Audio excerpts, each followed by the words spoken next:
პირველი შემოდის შეგრძნე. ანუ რაღაცა შეგრძნებით შენ ხვდები რომ პრობლემა აქვს. ან მშია, ან წყურია, ან დაღლილი ვარ, ან რაღაც არ გამომდის, რაღაცა არ მუშაობს ისე როგორც არის. შეიძლება დადებითი იყოს ეს შეგრძნება, შეიძლება უარყოფით. მაგრამ შეგრძნება არის და ის იქნება ნებისმიერ შემთხვევაში სუმბურული, თუ მას არ მოყვა ვერბალიზაცია. ანუ მარჯვენა ნახევარსფეროდან თუ არ გადავიდა მარცხენა ნახევარსფეროში, ხო? რას ნიშნავს ვერბალიზაცია? თუ გშია რომ დაერქვას რო გშია, თუ წყურია რომ დაერქვას რო წყურია, თუ რაღაცა საქმე არ არის ისეთი, საქმე არ მიდის ისე, რაღაცა პრობლემები გექმნება, დაერქვას რა პრობლემაა ეს.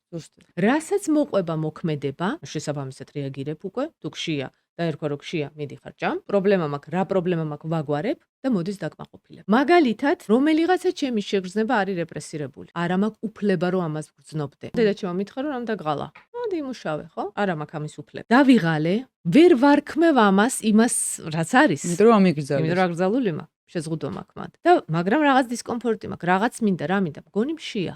წავიდი მასივართან, გამოვაღე.